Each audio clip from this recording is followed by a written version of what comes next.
देखिए, ये तो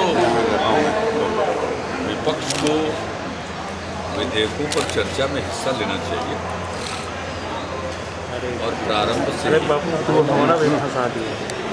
सदन का कार्यक्रम निर्धारित था और सरकार को विधेयकों को लाने का अधिकार होता है सदन में, और सदन में उस पर चर्चा होती है।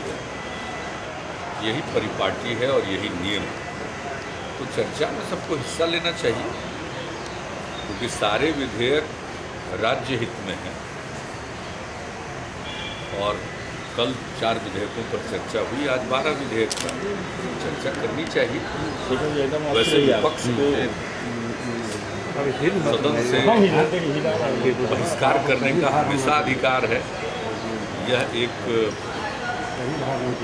लोकतांत्रिक तरीकों में से एक माना जाता रहा, लेकिन क्यों, कोई आधार तो है नहीं। अगर चर्चा के सिलसिले में उनको ये बात लगे कि साहब विधेयक पर लंबी चर्चा हो रही है और आज काम पूरा नहीं हो सकता है, तो सत्र की अवधि को बढ़ा दिया जाए, तो हम लोग उसके लिए भी तैयार रहते हैं। पहले से निर्धारित दिवस हैं, और अगर काम का बोझ बढ़ेगा और सत्र को बढ़ाना पड़े तो उसके लिए भी हम लोग तैयार रहते हैं। तो ऐसी बात करनी चाहिए। ये तो बहिष्कार के लिए बहिष्कार है। कुछ महत्वपूर्ण विधेयक आया सर, बिहार राज्य विश्वविद्यालय विधेयक को लाया गया है सर। फाइनल में भारतीय टीम विजयी हो, यही हम सब लोगों की शुभकामना है। और जितने हमारे खिलाड़ी हैं, मैं सबको अपनी शुभकामनाएं देता हूँ। हमारा तो सेशन रहेगा ना, इससे फुर्सत मिलेगी उसके बाद, क्योंकि हम लोगों को तो सबसे पहला दायित्व है। अगर सदन की कार्यवाही चल रही है, आज विधानसभा ने विधेयकों को पारित किया है, कल उस पर विधान परिषद में चर्चा होगी, तो वहाँ तो उपस्थित रहेंगे और फिर आप लोगों से तो भेंट होती रहेगी, सबको मालूम है। सर, आज महत्वपूर्ण विश्वविद्यालय से संबंधित बिहार राज्य विश्वविद्यालय उसमें तो एक तो बिहार विश्वविद्यालय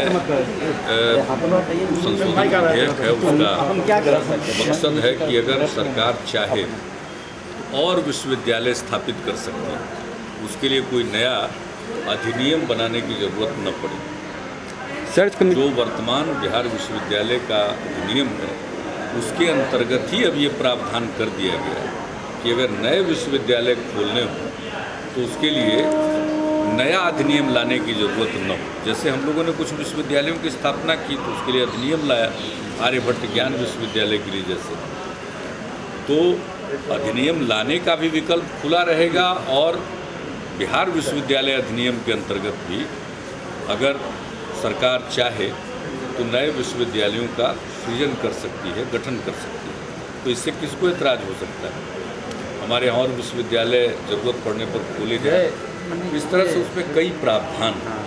उसमें से एक की हमने चर्चा की। इसी तरह से अन्य भी काफ़ी उपयोगी और ज़रूरी और इतने दिनों के अनुभवों के आधार पर हम चाहते हैं कि हमारे कई संस्थाएं हैं, कॉलेजेज हैं अलग अलग विश्वविद्यालयों में, जो बहुत ज़माने से चले आ रहे हैं, उनको हम सेंटर ऑफ एक्सीलेंस के रूप में विकसित करना चाहिए।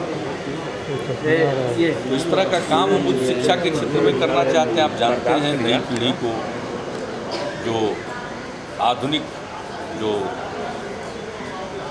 तकनीक है या जो आधुनिक ज्ञान है, उसमें पारंगत बनाने के लिए हमें और अच्छे संस्थाओं की आवश्यकता पड़ेगी, और वर्तमान संस्थाओं को हम और बेहतर बनाएं। तो यही सब उद्देश्य है मूलतः विश्वविद्यालय के विधेयक है। और अपने यहाँ चूँकि पटना विश्वविद्यालय का एक अलग विधेयक है, तो पटना विश्वविद्यालय में तो नए विश्वविद्यालय सृजित करने वाली बात नहीं, लेकिन अन्य बातों सर्च कमेटी इसमें होगा क्या सर? इसमें है क्या इसका? एक प्रावधान किया गया है कि एक सर्च कमेटी सरकार बनाएगी, और उसमें कौन कौन लोग रहेंगे इसका भी उल्लेख किया गया है। उसमें कुलाधिपति के द्वारा मनोनीत व्यक्ति होंगे, राज्य सरकार के मनोनीत व्यक्ति होंगे, उसमें बिहार के विश्वविद्यालयों में से किसी एक विश्वविद्यालय के कुलपति होंगे, फिर IIT या NIT में से किसी एक के डायरेक्टर को हम लोग रख सकेंगे, तो इस तरह से काफ़ी उसको एक सर्च कमेटी को काफ़ी व्यापक बनाने की गुंजाइश है। उसमें सदस्य संख्या कम से कम 3, अधिक से अधिक 5 होगी। तो उनके द्वारा कुलपति की नियुक्ति हेतु एक पैनल बनाया जाएगा और जो 3 नामों का पैनल बनाएगी सर्च कमेटी, सरकार उसे ही कुलाधिपति महोदय को विचार के लिए और निर्णय लेने के लिए भेजेगा। तो इस तरह से कुलपति की नियुक्ति में सर्च कमेटी के आने से एक जिसको कहिएगा कि कुलपति के रूप में जो चयन होता है व्यक्तियों का, वो और बेहतर चयन हो सकता है। तो इस उद्देश्य से किया गया है। और इसी तरह से कई हमारे कतिपय विधेयक हैं। सर एक राइट टू रिकॉल है सर, उसको क्या एमएलए पर भी वो लागू? नहीं, देखिए ये प्रोविज़न पहले से जी, नगर निकायों का जो हमारा कानून है उसमें ये पहले से। फ़र्क ये है कि पहले अगर एक वार्ड काउंसिलर को आप हटाना चाहते हैं तो पहले के प्रावधान में था कि 2/3 काउंसिलर ही मिल करके उनको हटाने की प्रक्रिया प्रारंभ कर सकते। तो ये उचित नहीं था कि उन्हीं के सहयोगी हटाने का प्रस्ताव लाए। उन्होंने तो चुना नहीं है, चुनी तो है जनता। तो अब ये प्रावधान हो रहा कि जनता की तरफ से वो उद्भूत होगा, उनके द्वारा इनिशिएट किया जाएगा। ये प्रावधान है। राइट टू रिकॉल का प्रावधान है।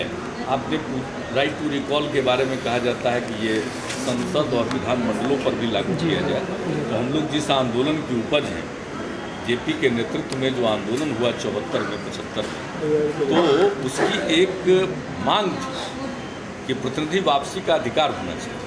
तो हम लोग तो उसका समर्थन करेंगे, लेकिन यह हमारे अधिकार क्षेत्र में नहीं है।